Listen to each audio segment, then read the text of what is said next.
Bang. Halo, Assalamualaikum. Waalaikumsalam. Apa kabar nih, Bang? Ya, Alhamdulillah baik ya. Alhamdulillah. Nah, Bang Susanto ini merupakan alumni dari Fakultas Perikanan dan Ilmu Kelautan Institut Pertanian Bogor di jurusan Teknologi Hasil Perairan. Beliau pada tahun 2019 sampai dengan saat ini bekerja sebagai CTO di PT Rumah Rumput Laut, yaitu perusahaan yang bergerak di bidang inovasi produk dari rumput laut. Selain itu, beliau juga terlibat nih di tim project di KB Pharma, Honda Indonesia, PT PLN, dan masih banyak lagi. Untuk persona project-nya ada di kici.co.id, cbinstrument.com, dan juga ada ibuksuna.com. Nah, untuk Kak Susanto nih, untuk Bang Susanto, tanpa berlama-lama lagi, tanpa membuang-buang waktu lagi, yuk sama-sama kita dengerin pemaparan materi dari Bang Susanto. Kepada Bang Susanto, saya persilahkan. Terima kasih. Assalamualaikum warahmatullahi wabarakatuh. Saya share screen dulu ya sebentar. Ya, silahkan Bang.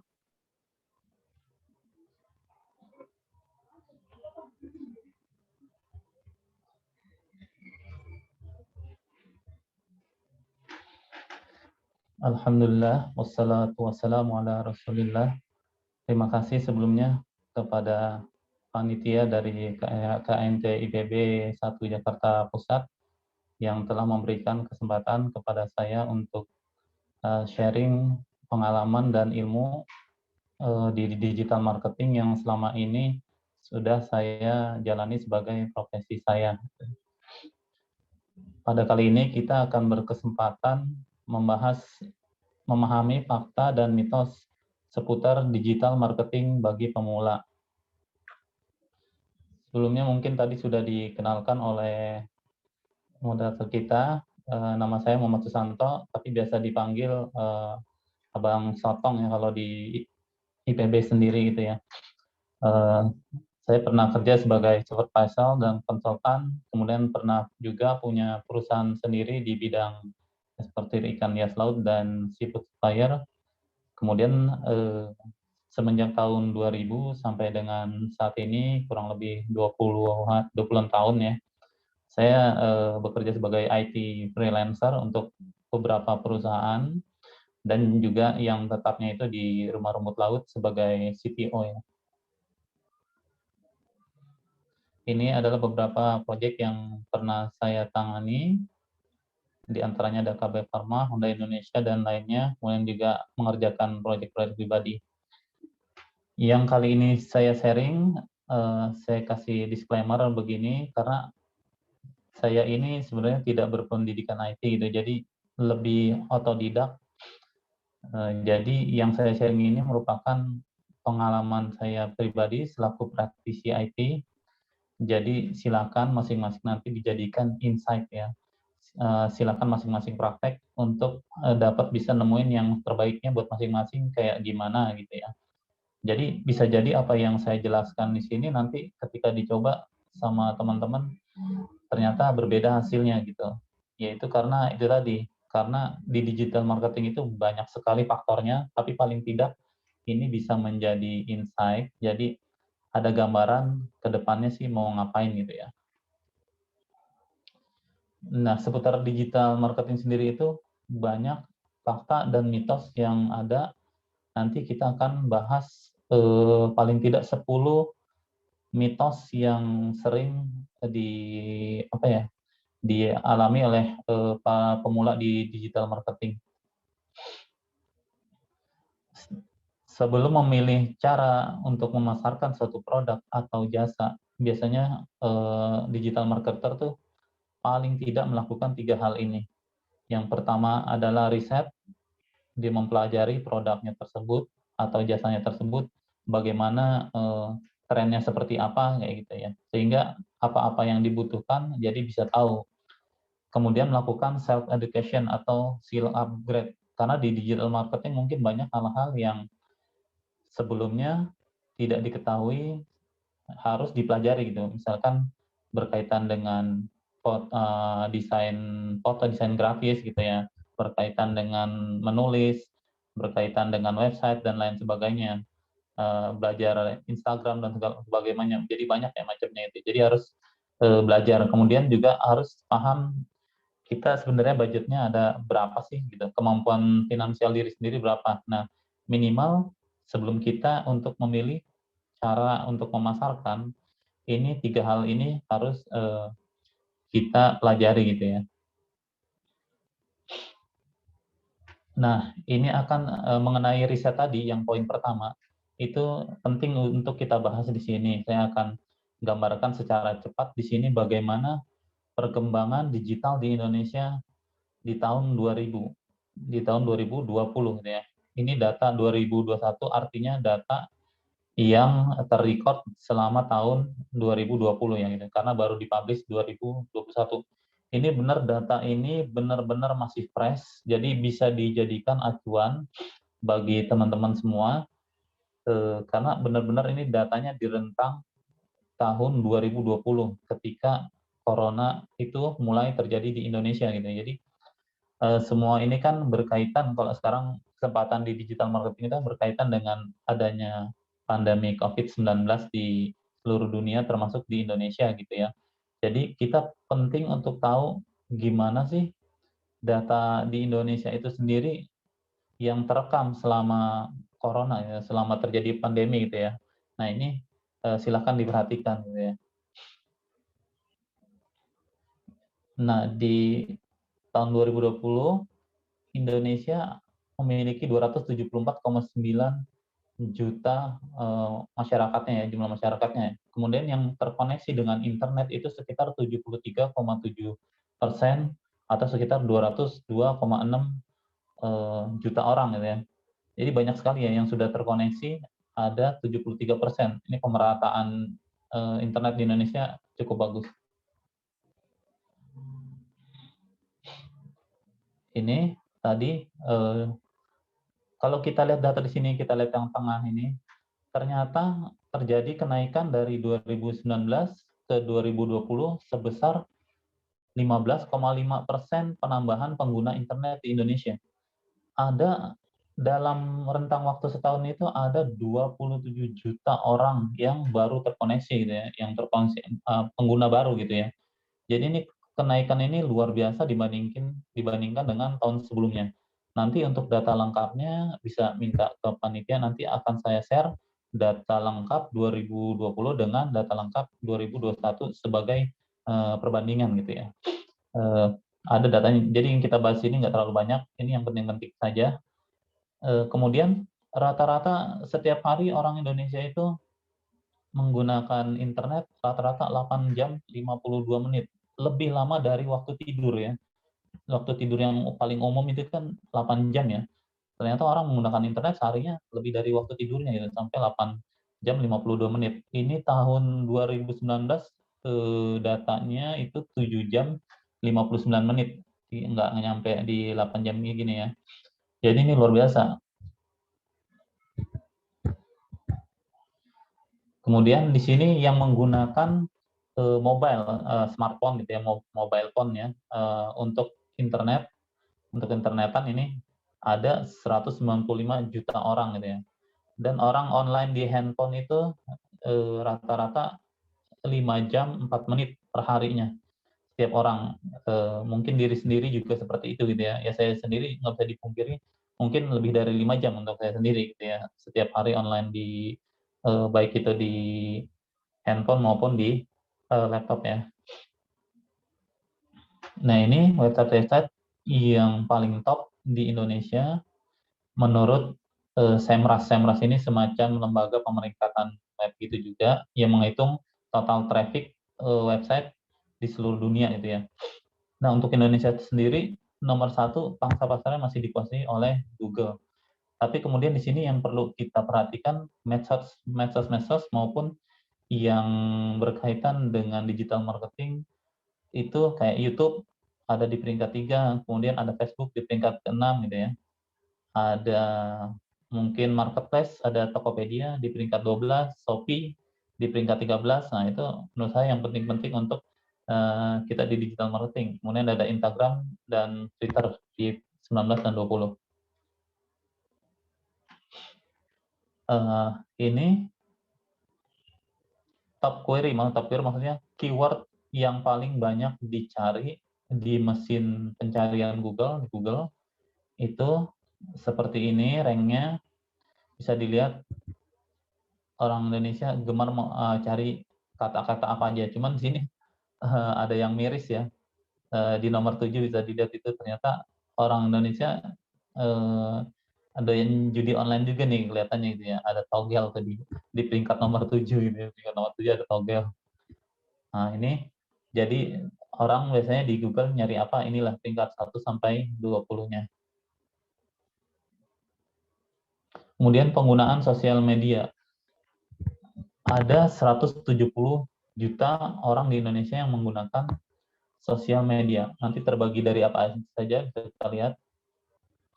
Nah, ini adalah sosial media yang paling sering digunakan di Indonesia. Nomor 1 itu ada YouTube, kemudian ada WhatsApp, Instagram, Facebook, Twitter. Ini data terbaru, benar-benar data terbaru ya. Jadi ini harus diperhatikan benar-benar kalau kita sebagai internet marketer ya, menggunakan digital marketing untuk bisnis kita, ini harus diperhatikan. Ternyata inilah peringkat-peringkat sosial media yang paling sering digunakan di Indonesia gitu ya. Nah, ini yang menurut saya cukup menarik. Di peringkat masih 10 besar itu ada TikTok ya. TikTok itu ada 38,7%. Setahu saya dulunya itu tahun sebelumnya itu hanya 25% itu yang menggunakan TikTok itu. Ternyata sekarang sudah 38. Peningkatannya lumayan signifikan juga nih TikTok nih. Kalau yang lain sih YouTube atau Instagram ini posisinya nggak berubah-berubah, kayak gitu-gitu aja dari tahun ke tahun gitu ya. Nah, ini tadi kalau ada 170 juta orang pengguna sosial media, ternyata pengguna Facebook ada 140 juta orang. Pengguna YouTube ada 107 orang. Kemudian pengguna Instagram ada 85 juta orang. Saya kasih lihat yang ini aja, tiga itu tadi, karena menurut saya YouTube, Instagram, sama Facebook itu yang paling penting untuk seorang digital marketer, walaupun banyak hal-hal yang lain gitu ya. Tapi untuk sosial media, tiga ini yang paling harus diperhatikan banget gitu. Kemudian ini device yang terkoneksi ke internet gitu. Ternyata ada 345 juta device yang terkoneksi gitu ya. Ini artinya apa? Artinya bisa jadi yaitu tadi satu handphone isinya dua nomor, atau bisa jadi satu orang punya dua handphone gitu ya. Jadi jumlahnya ini melampaui jumlah masyarakat Indonesia itu sendiri yang tadi hanya 274 juta orang, tapi yang terkoneksi ke internet ternyata ada 345 juta. Jadi ada kelebihan. Jadi kalau dibandingin dengan total populasi ada 125,6% gitu ya. Nah, ini aplikasi yang paling banyak penggunanya gitu ya di Indonesia itu apa? Ada peringkat pertama WhatsApp dan Facebook, kemudian ada Instagram, Shopee, Facebook Messenger, Tokopedia, Gojek, Telegram, Telkomsel, dan lain itu yang di 10 besarnya gitu ya. Ini yang paling banyak di-download di tahun 2020. Nah, ini nggak diduga ternyata TikTok ini sesuai dengan data yang tadi. Tadi kan data penggunanya itu dari 25% naik ke 38%. Ternyata memang dia di tahun 2020 peringkat pertama TikTok itu yang paling banyak di-download oleh orang Indonesia gitu ya. Mungkin nanti ada peluang untuk bisa digital marketing di sana gitu ya. Karena ternyata mulai banyak penggunanya TikTok itu gitu. Yang download dia lebih dari Facebook tahun lalu gitu ya. E-commerce use. Nah, ini jumlah yang dihabiskan untuk kegiatan e-commerce di 2020 kita bisa lihat di sini angka-angkanya dalam miliar dolar dan juta dolar gitu ya. Bisa dilihat di sini fashion banyak ya, paling nomor 1 fashion ya, fashion and beauty gitu ya. kemudian ada elektronik, dan ada food and personal care ya. Tapi yang paling penting kita lihat ini pertumbuhannya nih. Jadi dibandingkan di tahun 2019, data 2020 ini ternyata terjadi kenaikan yang signifikan, rata-rata lebih dari 30%, kecuali di industri travel ya, kecuali industri travel, mobilitas, dan akomodasi gitu. Jadi memang karena mungkin nggak boleh kemana-mana, jadi ini industri travel ini dari sini benar-benar terpukul ya. Minusnya besar, 45,8% gitu ya. Sedangkan untuk industri yang lainnya malah ini menarik, naik signifikan dengan kenaikan tertinggi ternyata dipegang oleh food and personal care. Ternyata bisnis makanan dan personal care ini naiknya juaranya lah istilahnya gitu ya. Kemudian yang nomor 2-nya ada mainan, kemudian ada fashion gitu ya. Nah, jadi dari data ini kita bisa baca ternyata peluang untuk di food sama fashion gitu, sama mainan ini tinggi nih ya di musim pandemi ini gitu ya. Terbukti dengan kenaikannya yang tinggi gitu, lebih dari 30% udah tinggi gitu ya. Kemudian ini Google Shopping. Jadi keyword-keyword utama dalam pencarian di Google yang kaitannya dengan brand gitu ya, atau dengan pembelian barang. Nah, ini bisa dilihat orang pada sering nyari apa aja sih.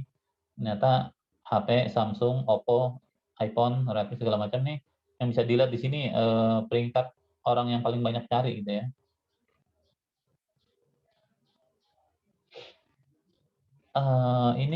Ini juga sangat menarik. Jadi ternyata jika dibandingkan dengan negara-negara lain, negara maju sekalipun, dibandingkan dengan negara maju sekalipun, ternyata orang Indonesia itu nomor 1 juara untuk yang namanya shopping online ya, shopping online. Jadi setiap orang yang online ya, yang menggunakan internet di Indonesia itu 89%-nya adalah sebagai pembeli. Jadi buyer membeli sesuatu lah dia di lewat internet gitu ya. Masih kalah negara-negara lain sekalipun dia Inggris, Korea Selatan, Thailand, Jerman, Polandia dan segala macamnya, ternyata masih kalah dengan orang Indonesia. Jadi bisa dilihat di sini ternyata orang Indonesia gemar membeli secara online gitu. Makanya pola pikir kita harus diubah ternyata karena tadi datanya tadi terlihat naik untuk di food, di fashion dan segala macam pada naik kecuali industri travel dan akomodasi.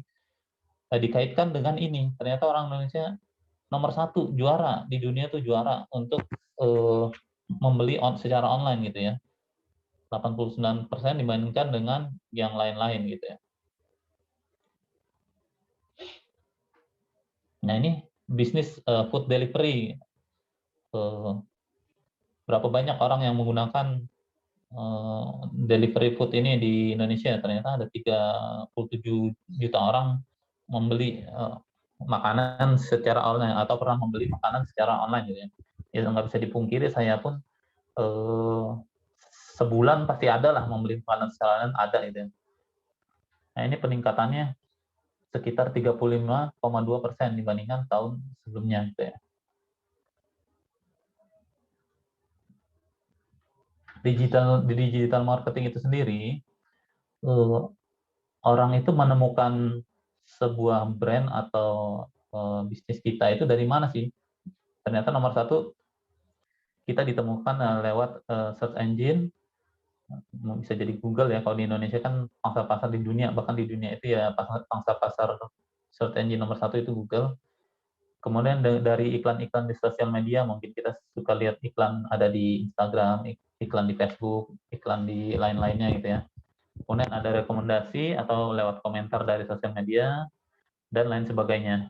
Cuman ini yang menarik, ini search engine ini dari tahun ke tahun belum tergantikan, masih dia nomor 1. Ini primary brand channel for brand itu. Jadi seseorang itu ketika dia ingin membeli sesuatu itu dia biasanya risetnya di mana sih?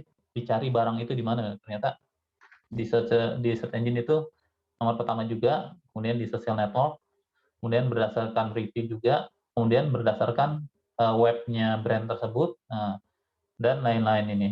Jadi lagi-lagi di sini search engine nomor 1 gitu ya. Ini kita skip aja.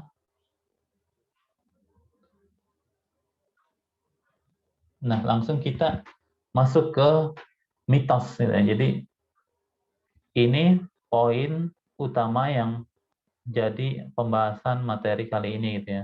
Tentang mitos-mitos seputar digital marketing dan faktanya itu sebenarnya kayak gimana gitu ya.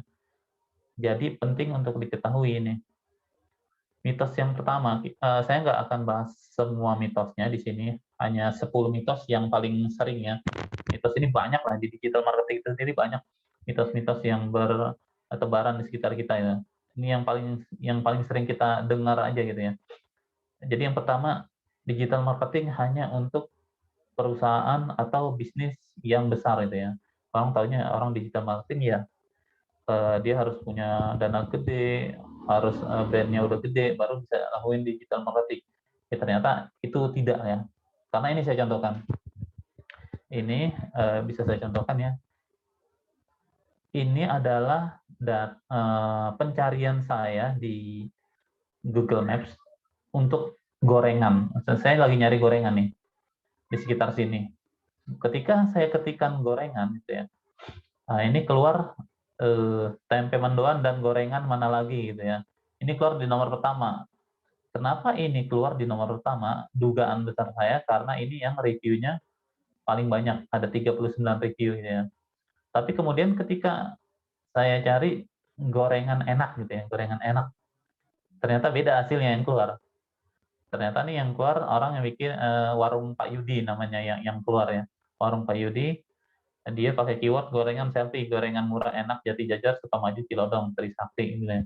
Kemudian saya ganti keyword, coba saya ganti keyword gorengan murah gitu ya. Gorengan murah. Oh ternyata keluar lagi nih si warung Pak Yudi tadi nih. Ini bisa kita katakan Pak Yudi itu tukang gorengan loh. Pak Yudi itu tukang gorengan tapi dia mampu melakukan digital marketing yaitu dengan memanfaatkan keyword di Google Maps ya. Jadi dia membuat judul sedemikian rupa sehingga ketika orang cari gorengan enak, gorengan murah, ya ketemunya dia si Pak Yudi tadi gitu, Pak. Warung Pak Yudi nih. Ini boleh dibilang dia hanya penjual gorengan, tapi dia sudah melakukan digital marketing gitu ya. Jadi digital marketing itu nggak melulu soal web yang bagus, soal iklan di sosial media segala macam, tapi banyak juga hal-hal gratis yang bisa dilakukan eh, sama orang-orang yang istilahnya budgetnya sedikit gitu lah gitu. Nah ini contoh nyata, ini contoh nyata ketika orang cari gorengan enak dan gorengan murah, ternyata yang keluar warungnya si Pak Yudi, bukan si apa nih tadi namanya restoran tempe mendoan tadi gitu ya. Nah, itulah. Memang yang direkomendasikan sama Google ini yang dia istilahnya titelnya sama, kemudian ada reviewnya ya, sudah ada reviewnya, kayak reviewnya bagus gitu lah. Nah ini, jadi adalah suatu hal keliru kalau dibilang harus punya budget gede dulu baru bisa lakuin digital marketing. Nah, dari hal-hal yang kecil misalkan ini juga termasuk salah satunya digital marketing gitu ya. Kemudian mitos yang kedua, digital marketing sulit dilakukan bagi masyarakat awam. Nyatanya siapapun yang dia bisa online, dia punya perangkat seperti misalkan handphone ataupun laptop ataupun PC, itu pasti otomatis dia bisa melakukan digital marketing. Nggak harus dia punya budget. Contohnya apa? Kita lihat sini. Ini baru saya screen tadi pagi ya dari WhatsApp saya. Nah, ini contoh orang yang sedang melakukan digital marketing gitu ya. Ini orang masyarakat awam pun bisa gitu ya. Jadi dia dengan PD-nya beriklan di status WhatsApp lah istilahnya gitu ya. Misalkan yang kanan nih, monggo yang mau cetak kartu vaksin, cetak tanpa diedit 10.000, cetak plus edit 15.000 gitu ya. Ini salah satu contoh orang melakukan digital marketing gitu ya, kayak gitu. Jadi ternyata bisa dilakukan ini ya. Kemudian ada mitos yang dia bilang hanya butuh digital marketing untuk menguasai pasar. Jadi biasanya ini mitos ini orang yang percayanya metode online saja, tapi dia meninggalkan metode offline gitu. Padahal seharusnya kita selain melakukan yang online, offline juga. Jangan hanya melakukan online kemudian tidak melakukan offline, atau jangan hanya melakukan offline tapi tidak melakukan online. Jadi intinya harus tetap ada keduanya. Kenapa saya bilang demikian? Karena sebentar. Karena ada market-market tertentu yang dia nggak bisa ditemukan online gitu ya. Ada orang-orang yang dia nggak punya handphone, ada orang-orang yang gemar dia baca lewat spanduk, dia bisa dari katalog, dari brosur, atau mungkin juga dari mulut ke mulut dari temannya gitu. Jadi ini termasuk kategori yang istilahnya offline gitu ya, ngegosip dari tetangga, ngomongin suatu produk gitu. Nah ini market-market yang tidak bisa digarap secara online gitu ya. Ada juga market yang harus digarap secara offline. Jadi memang keduanya harus dikerjakan gitu ya, nggak hanya cuman di offline atau di online aja gitu, tapi keduanya kalau bisa gitu ya. Kemudian mitos nomor 4, banyak orang bahkan organisasi yang berpikiran hanya dengan punya satu medsos saja itu sudah cukup baginya gitu ya, cukup mewakili gitu ya. Jadi ada saya perhatikan satu media yang dia punyanya Instagram aja tapi nggak punya Facebook, nggak punya Twitter gitu ya. Padahal berdasarkan dari data yang udah kita lihat sebelumnya, itu kan ternyata satu sosmed nggak cukup. Karena apa? Karena, nah ini dia, karena 5 top sosmed di Indonesia itu inilah, ada YouTube, ada WhatsApp, ada Instagram, Facebook, dan Twitter gitu ya. Kalau kita mau baik dalam melakukan digital marketing ini, jadi kita paling tidak menurut saya di 5 platform ini atau minimal di 2 lah, jangan satu gitu ya. Menurut saya sih yang paling, kalau WhatsApp kita rata-rata udah otomatis punya gitu ya. Palingnya kalau untuk channel sosmed, paling tidak menurut saya di Instagram sama di Facebook gitu ya. Untuk bagi yang suka mungkin ada review-review segala macam bisa ditambahkan YouTube gitu ya. Kemudian kalau mau lebih lengkap lagi ditambah Twitter, karena memang 5 sosmed ini yang paling banyak digunakan di Indonesia gitu ya. Kemudian ada mitos lagi yang selanjutnya ini lebih bertingkat lagi mitosnya ya. Saya sudah punya sosmed, jadi kayaknya saya nggak butuh website lagi tuh. Udah cukup lah punya Instagram, punya Facebook gitu ya. Nggak perlulah sebuah website itu buat apaan gitu ya, harus modal lagi segala macam gitu ya. Padahal nggak begitu juga gitu ya. Kenapa? Karena pertama, kalau kita mau mendatangkan traffic baik secara organik, kita butuh yang namanya identitas. Identitas kita di dunia maya itu bukan sosial media kita. Sosial media kita hanya tambahan lah istilahnya. Tapi identitas utama sebuah bisnis itu adalah website, ya, ada website gitu ya.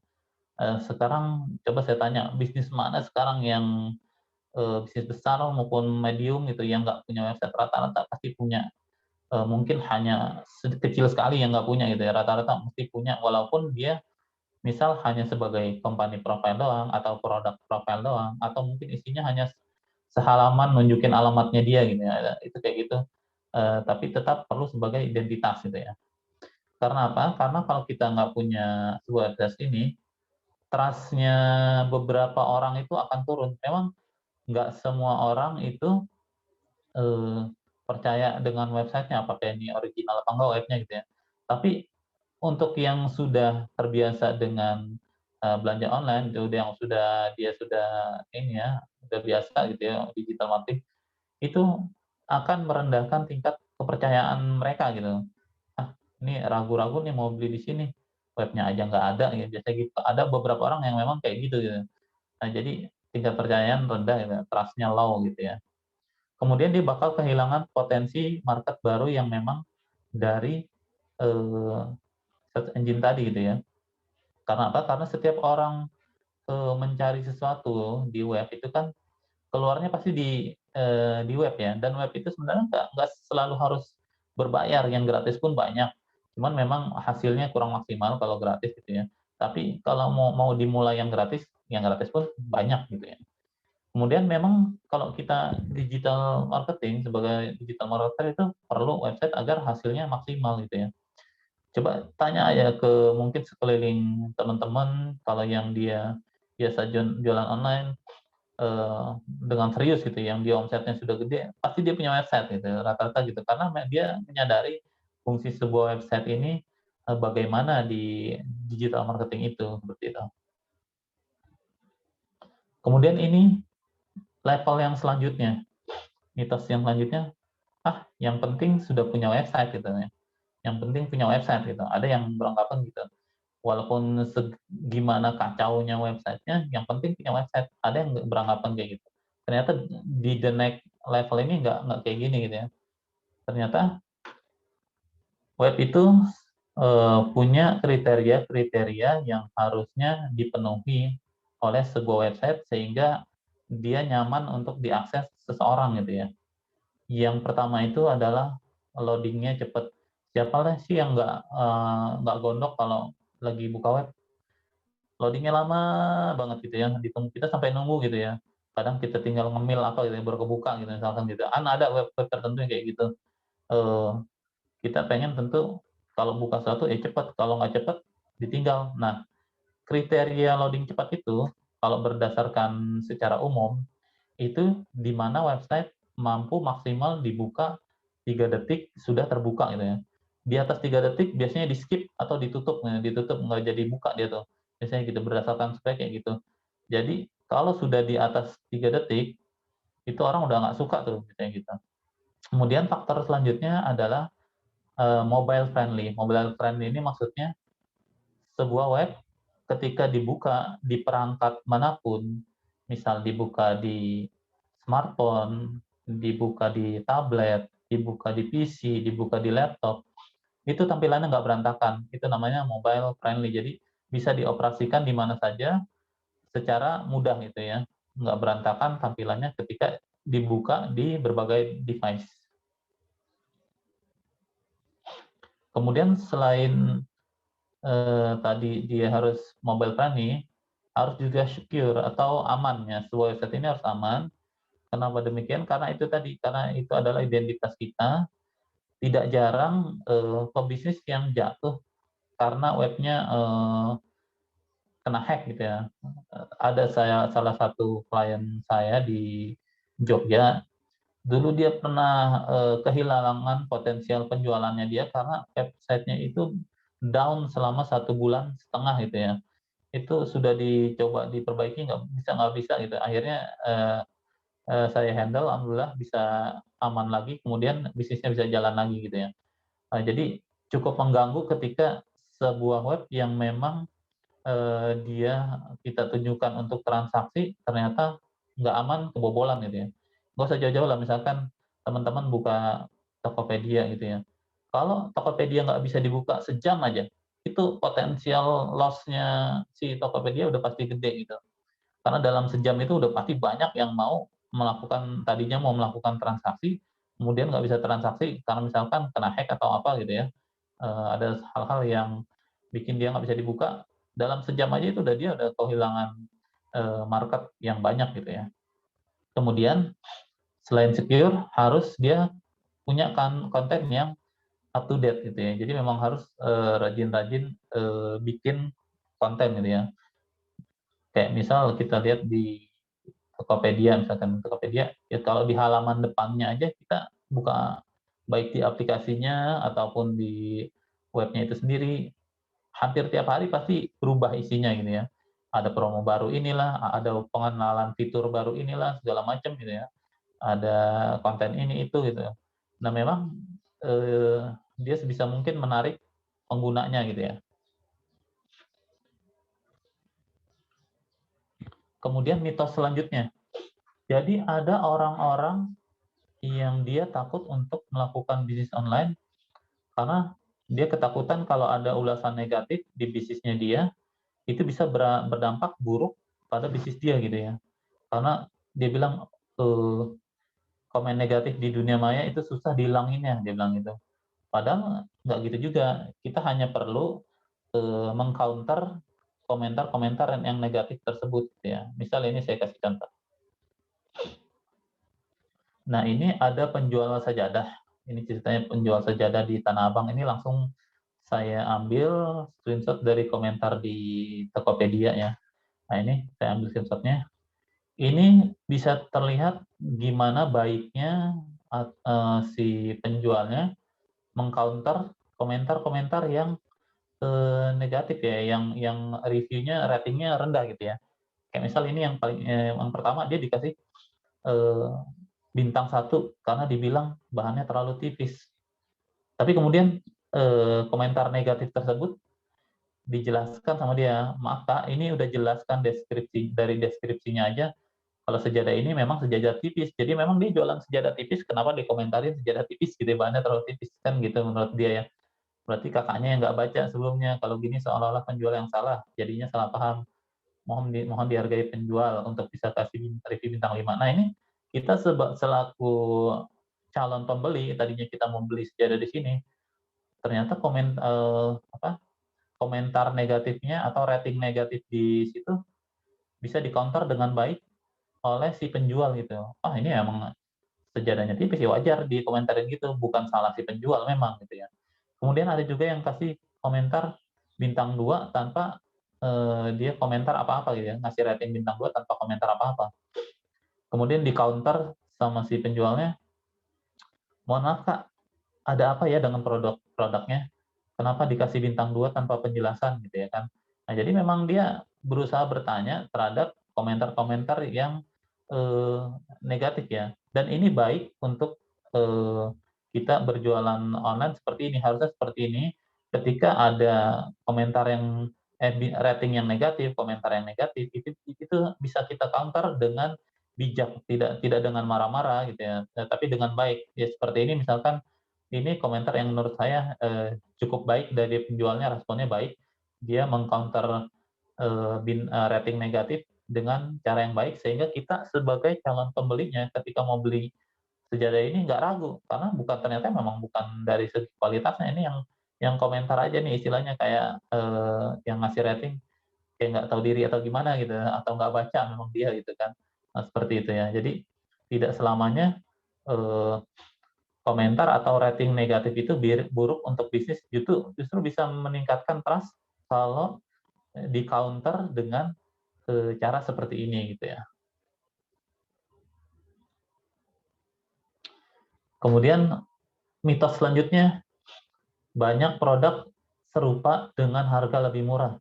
Jadi produk saya akan sulit laku. Ini banyak orang yang kayak gini nih. Dia mau jualan barang, tapi dia udah lihat di sekitarnya banyak barang yang sama. Jadi kayaknya nggak laku gitu ya. Tolong buang jauh-jauh ini. Jadi yang namanya rezeki itu kan, kalau dalam Islam itu sendiri, rezeki itu sudah ditetapkan. Jadi nggak mungkin istilahnya berubah gitu ya. Karena tergantung ikhtiar kita kayak gimana kayak gitu ya. Jadi nggak usah takut kita nggak akan laku produknya gitu. Orang kita udah nyoba aja belum, udah down duluan karena hal-hal seperti ini gitu. Harusnya jangan down duluan, kita harus coba dulu. Kalau udah coba, improvisasi. Kalau improvisasi nggak bisa juga, kualitas sudah baik segala macam, ya mungkin bisa ganti produknya kan gitu. Jadi harus terus berimprove ya. Improvisasi, jangan patah semangat.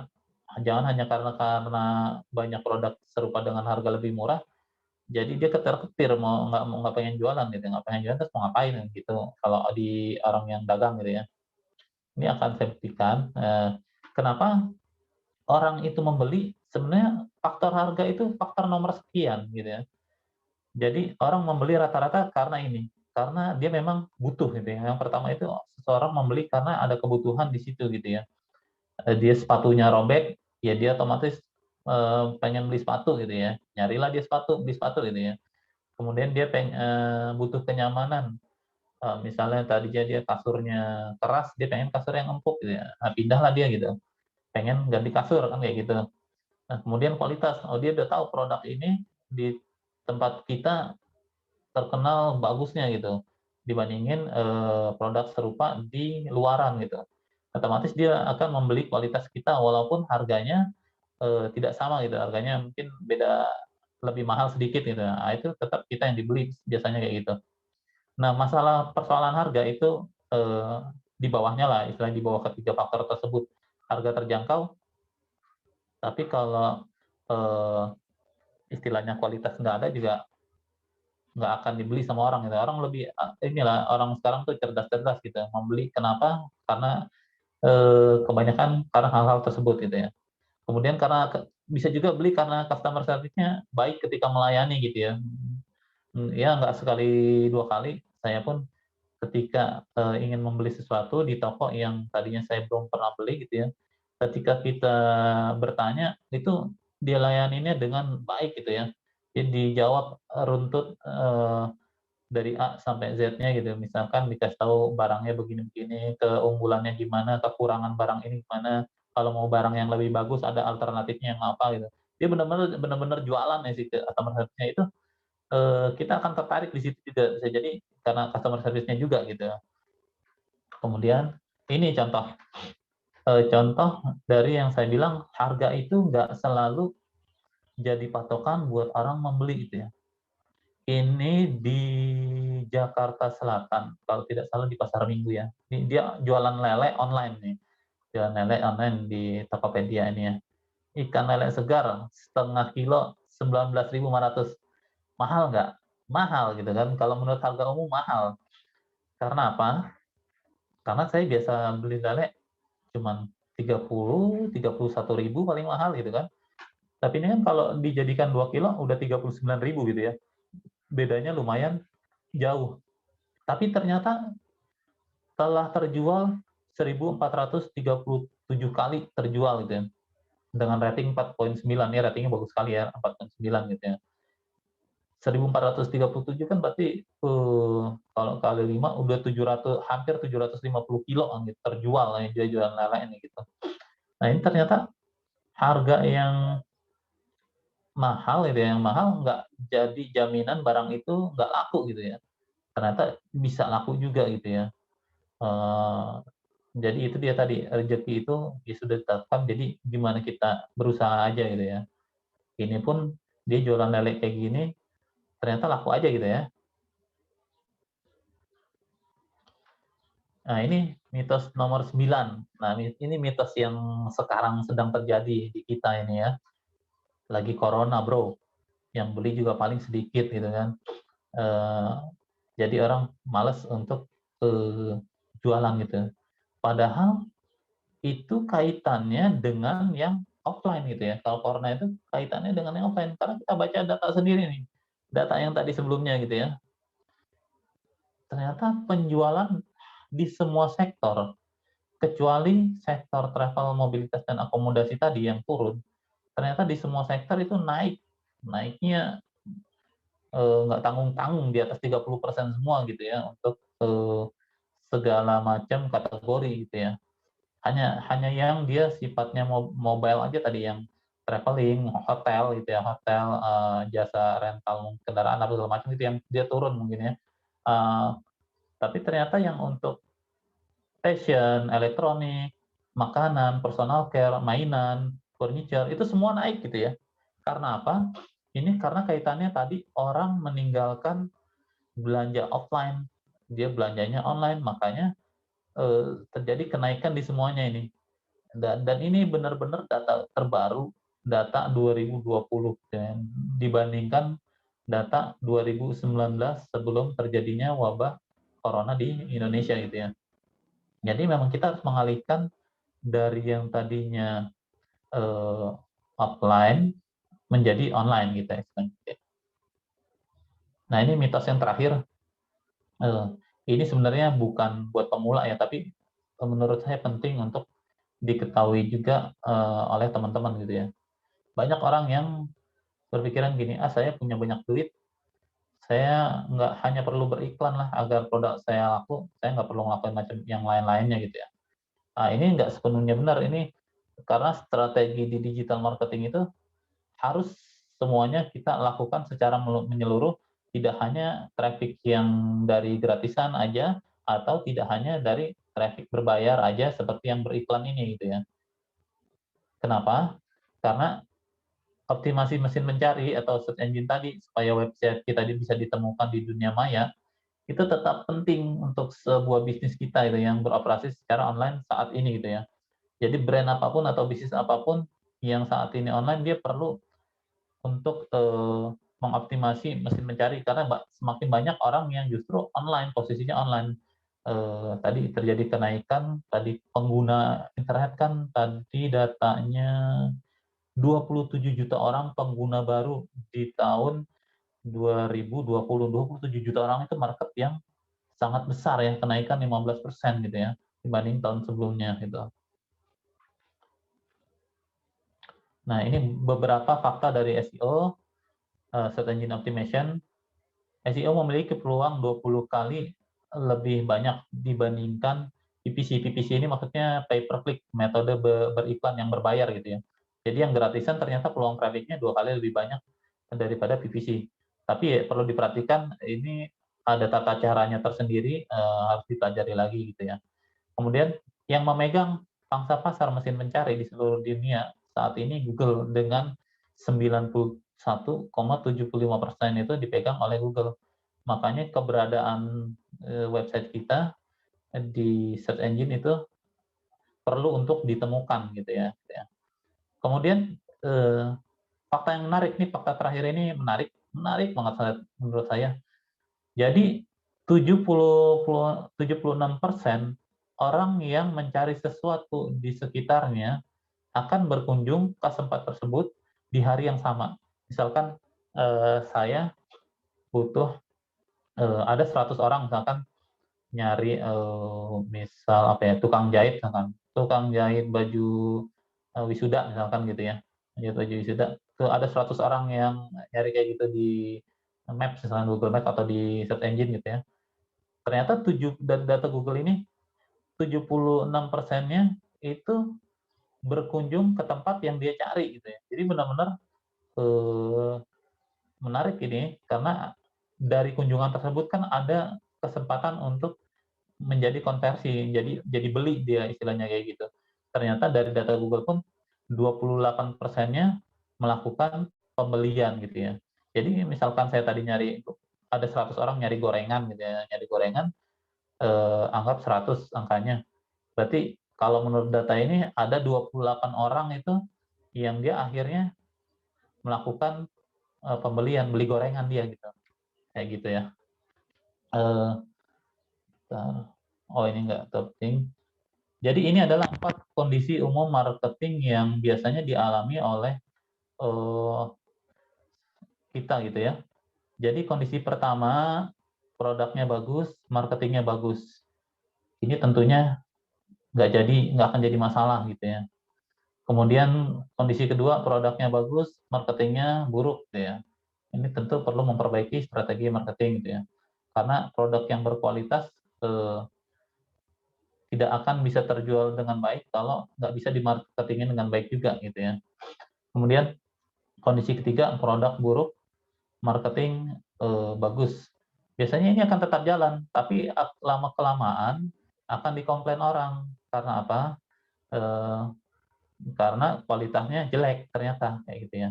Nah ini kondisi 4 yang paling parah, produknya buruk, marketing buruk, tentu harus diperbaiki semuanya gitu ya.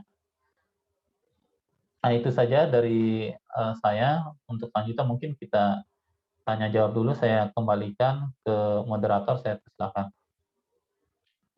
Wah, luar biasa paparan materi dari Bang Susanto tadi. Nah, untuk Bapak, Ibu, dan teman-teman yang mungkin tadi udah menyimak nih materinya dan ada hal yang masih dibingungin atau ada pertanyaan-pertanyaan, bisa banget diajuin di sesi tanya jawab kali ini. Untuk bertanya, Bapak, Ibu, dan teman-teman bisa menggunakan fitur raise hand ataupun bertanya nih di kolom chat dengan format nama _ pertanyaan. Silakan yang ingin bertanya.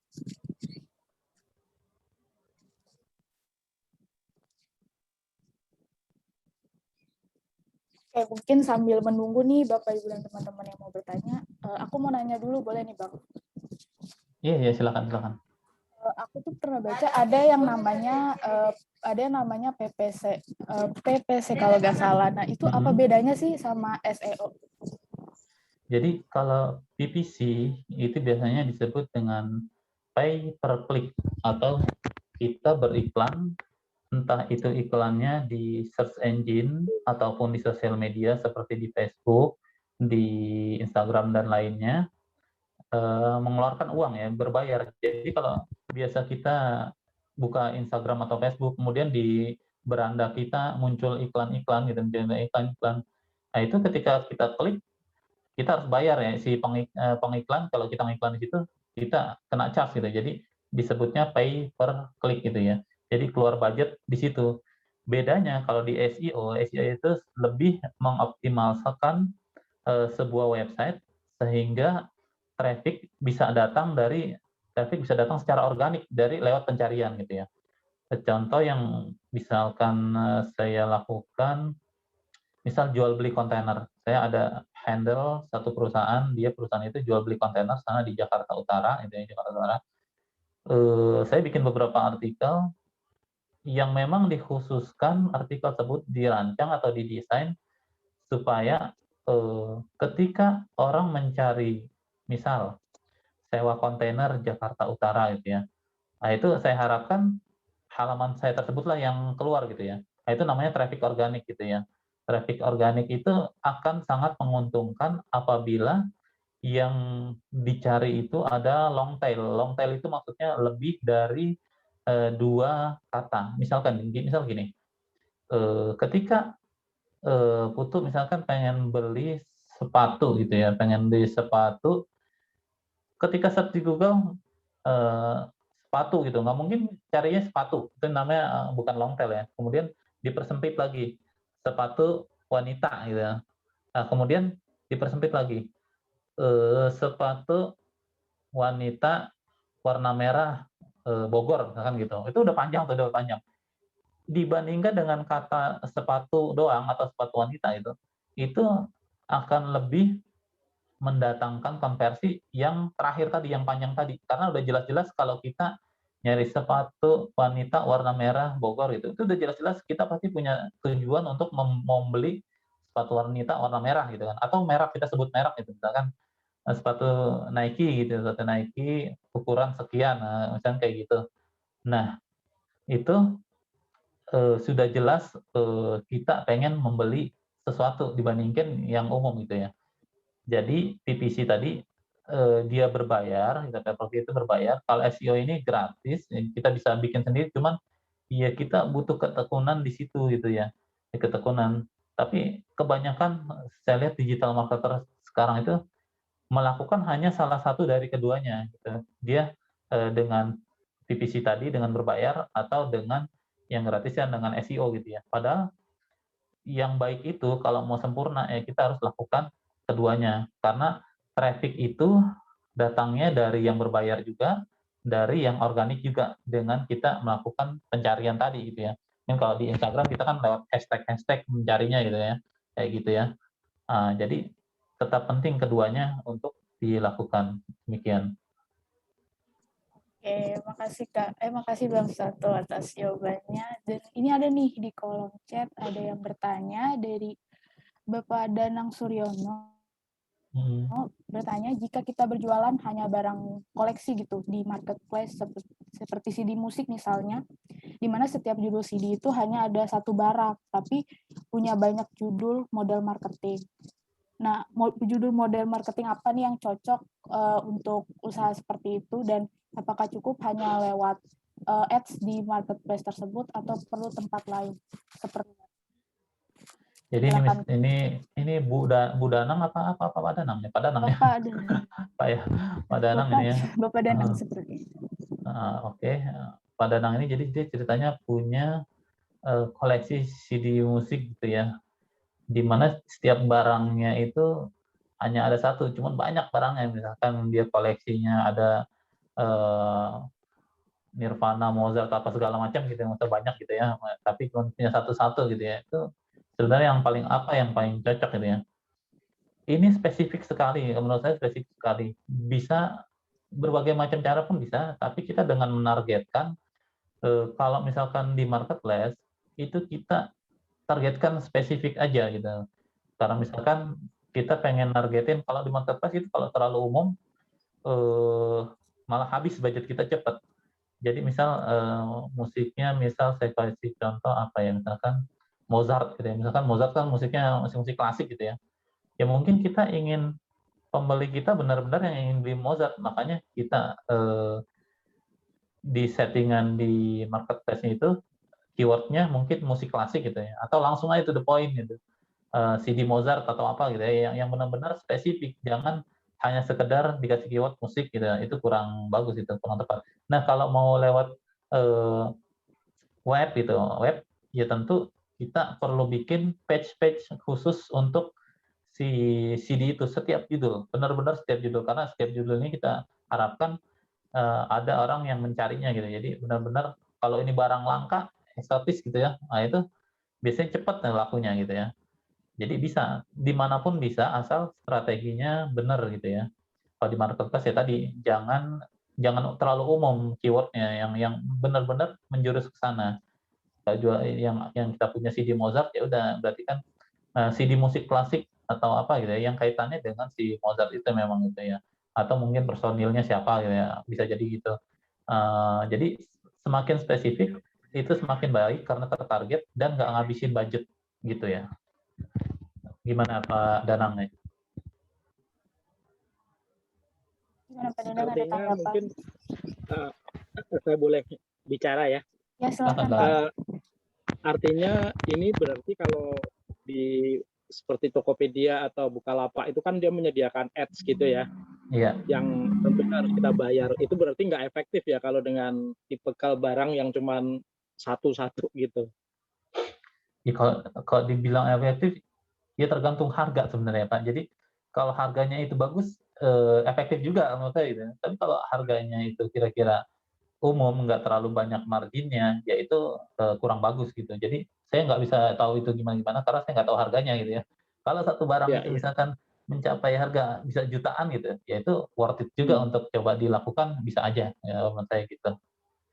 Artinya kita cuman selected ya terhadap barang yang Keyword, kira-kira iya.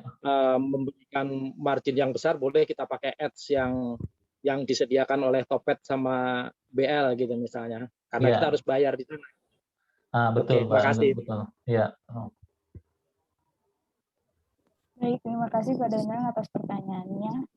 Yuk Bapak dan Ibu dan teman-teman bisa banget nih ditanya, karena di akhir sesi nanti kita ada door prize untuk 2 orang yang beruntung. Jadi bisa menggunakan sesi tanya jawab ini ya.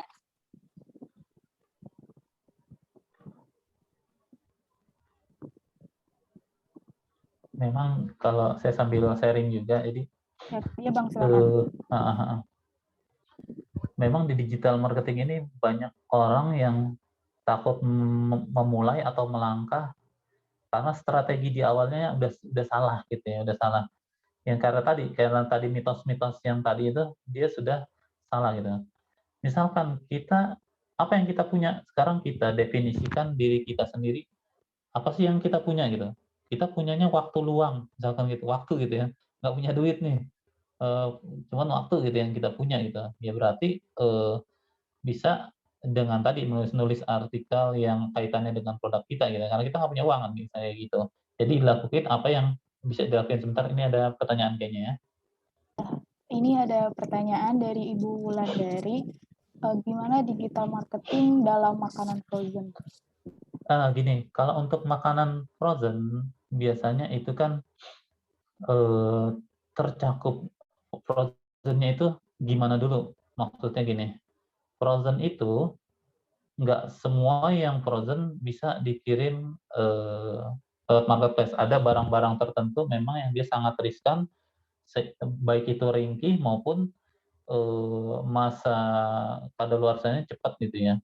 Jadi kita bisa mendefinisikan barang kita dulu sendiri, misalkan kalau untuk makanan kayak misalkan somai, dimsum, dan sejenisnya gitu ya, yang memang dia bisa otak-otak gitu, yang bisa tahan paling enggak 24 jam pengiriman atau 2 hari misalkan gitu. Itu bisa kita pilih target market kita jangan yang jauh-jauh gitu ya. Dalam artian kita lock lokasi gitu, kita lock lokasi perkiraan kita sampai misalkan sampai di Bandung masih bisa nih, masih bisa dijual gitu. Contoh realnya gini, ada penjual pempek di Palembang. Itu dia memang pabriknya di Palembang, ya, Palembang, tapi jualannya sangat kencang ke Jabodetabek karena dia ternyata dia bekerja sama dengan salah satu ekspedisi supaya bisa sampai di Jakarta itu sehari nggak lebih gitu ya. Akhirnya dia bisa jualan di Jakarta gitu. Di Palembang sendiri dia marketnya kurang. Ternyata dia punya cara dia mensiasatinya dengan bekerja sama dengan ekspedisi tersebut gitu. Atau dia membuat kayak stock point. Di Jakarta ada stock point-nya, dia dijual di Jakarta ya. Jadi kirim sekali banyak ke Jakarta, kemudian dijual gitu. Memang karena dia enak, jadi banyak yang beli gitu ya. Jadi frozen ini kita harus itu dulu tadi definisikan dulu. Karena untuk barang frozen tertentu nggak bisa juga ya. Kayak misalkan kepiting frozen, nah itu agak sulit tuh kepiting. Dia 24 jam kalau dia cair, misalkan udah cair duluan, kemudian kelewat sampai 2 hari bisa jadi udah bau gitu ya. Beda karena amoniaknya akan tinggi, ikan pari gitu nggak bisa juga amoniaknya tinggi gitu ya. Jadi memang tergantung bagaimana wilayahnya. Ya kita harus lock aja, kita lock lokasinya, dikunci sesuai dengan kira-kira bisa sampai kemana barang itu maksimal gitu ya, bisa sampai kemana jangkauannya. Kan nggak mungkin kita jualan frozen dari Jakarta, pengiriman sampai misalkan ke Sulawesi, Kalimantan, kan nggak mungkin gitu. Itu bisa lebih dari sehari gitu ya. Ya udah kalau kitanya di Jakarta, mungkin kita untuk awalan bisa kita targetin Jabodetabek aja dulu gitu ya. Cuman ya gitu, barang kita paling tidak punya keunggulan yang tidak dimiliki oleh barang lain gitu ya. Atau kalau itu sifatnya barang umum, ya bisa bisa aja kita manfaatkan yang gratisan-gratisan dulu kayak tadi bikin maps di Google, nyari traffic dari situ, atau bikin hal-hal yang gratis lain gitu, berpromosi sendiri di tetangga segala macam gitu ya. Jadi tergantung tadi, tergantung budget juga yang tadi udah awal saya jelasin, semua itu bergantung sama budget juga.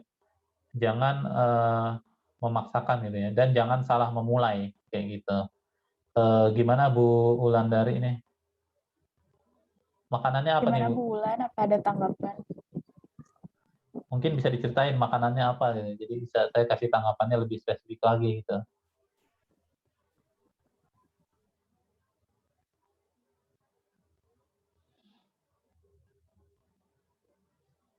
Mungkin lagi ditinggal. Oke. Sepertinya Bu, oh kebab frozen, Bang. Oh kebab ya. Kalau kebab setahu saya kan bisa sampai kalau dia beku banget sehari lebih ya, mungkin maksimal 2 hari gitu ya, maksimal 2 hari kebabnya. Kalau dikirim dalam frozen, tinggal berarti memilih ekspedisi yang bisa menjangkau sampai mana sehari. Sehari lah, cari yang mana sehari lah, jangan sampai lebih 2 hari ya. Kita kunci sampai sehari aja gitu. Misalkan Jabodetabek aja, mungkin sampai ke Banten, sampai ke Jawa atau Jawa Barat, mungkin kota-kota besarnya aja, kayak Bandung gitu ya, Karawang gitu ya, misalkan gitu. Bisa juga seperti itu. Kalau kebab setahu saya masih bisa lah ya, untuk 24 jam itu masih bisa dia tahan gitu. Oke, gimana Bu Wulan? Gimana? Masih ada pertanyaan atau sudah cukup?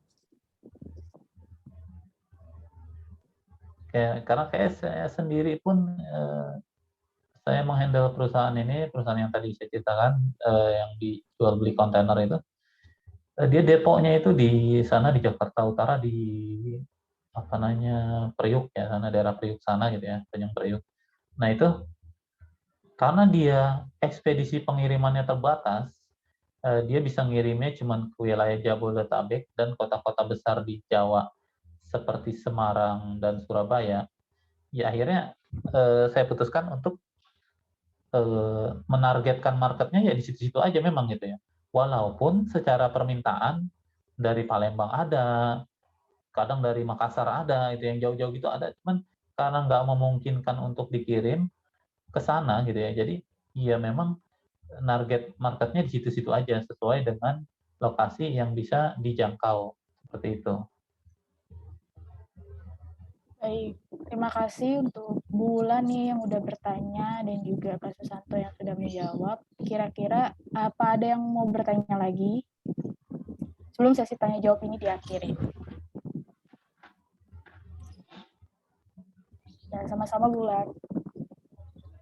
Oke, sepertinya sudah tidak ada yang mau bertanya lagi ya. Kalau Ini gitu. bertanya.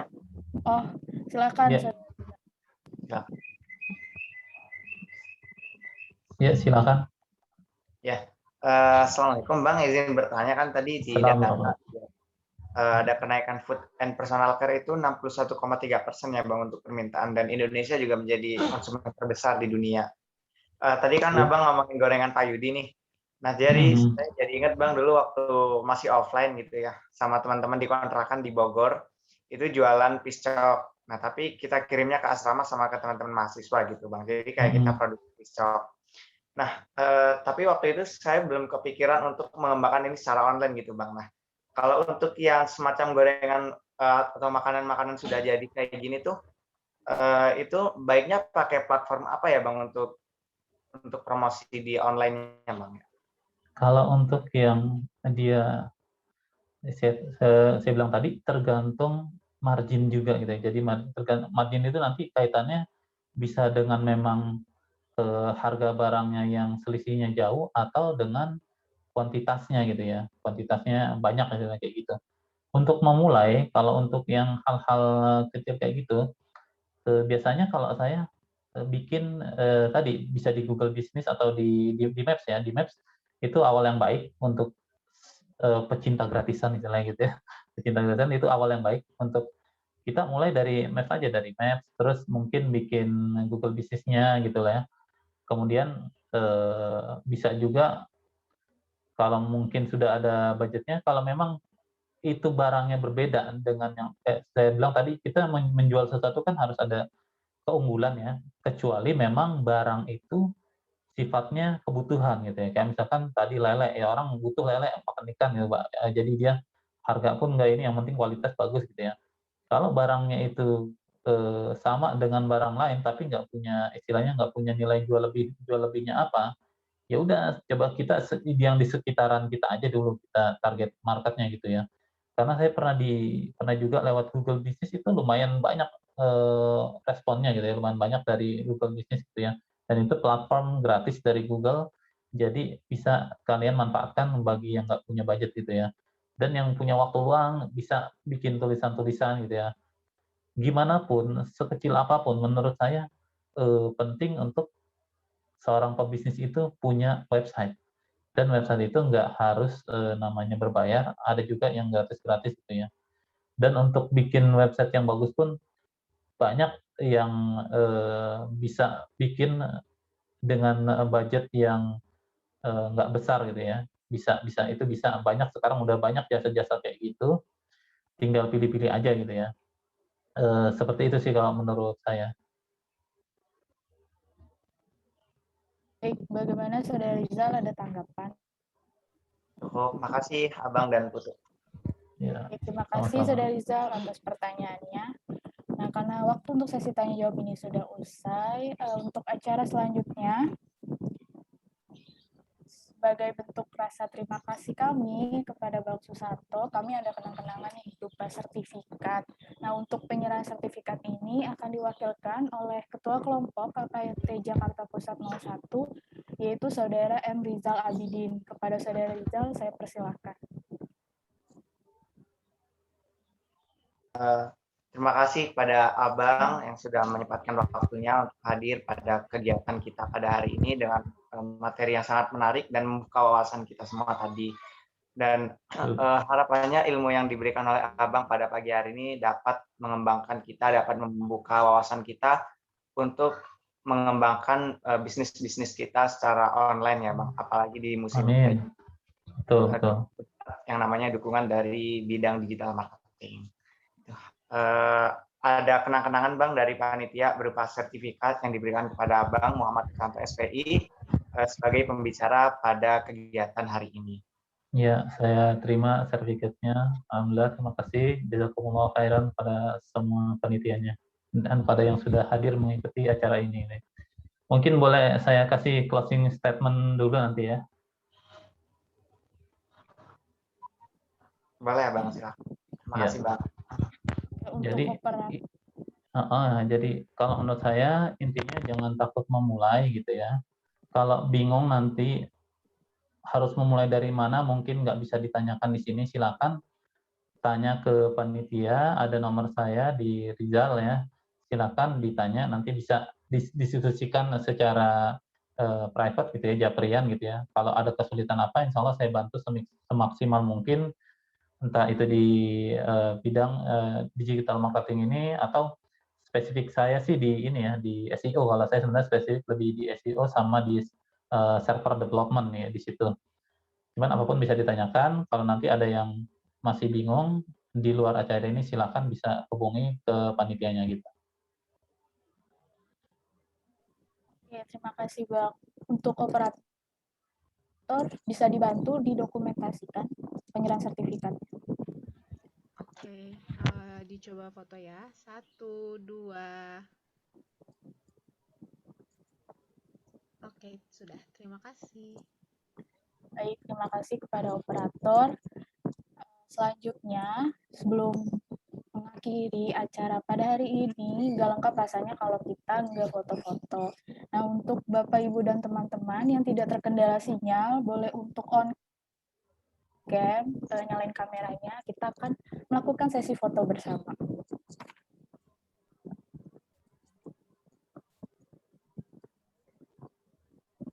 Ayo Bapak Ibu boleh dinyalain kameranya.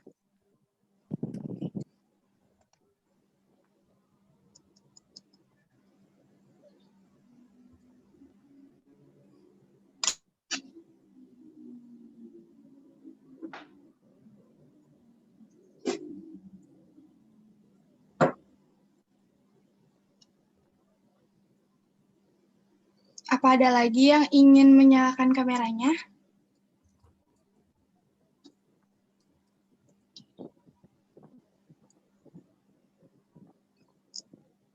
Baik, kalau seperti itu saya mulai saja. Kita akan melakukan foto dalam hitungan ketiga.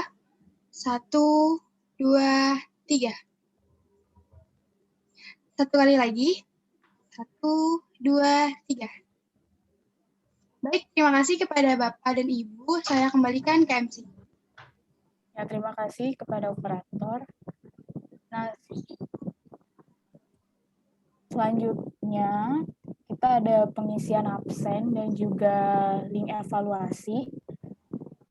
Untuk link evaluasinya akan di-share panitia di kolom chat. Silakan panitia di-share linknya.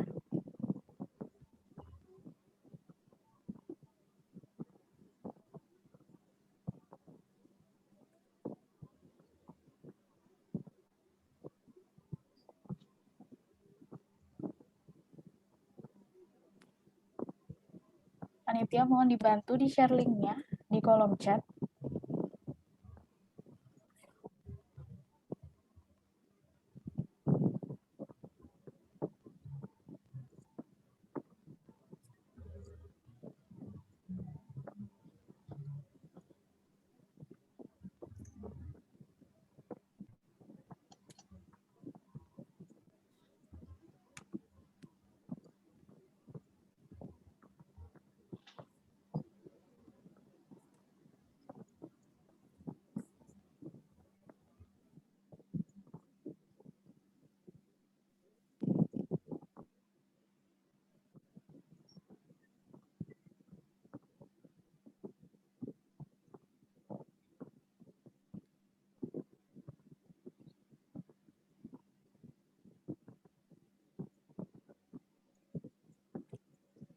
Oke, udah ada di kolom chat untuk Bapak, Ibu, dan teman-teman bisa mengklik linknya untuk pengisian absen dan juga evaluasi untuk kegiatan kita pada hari ini.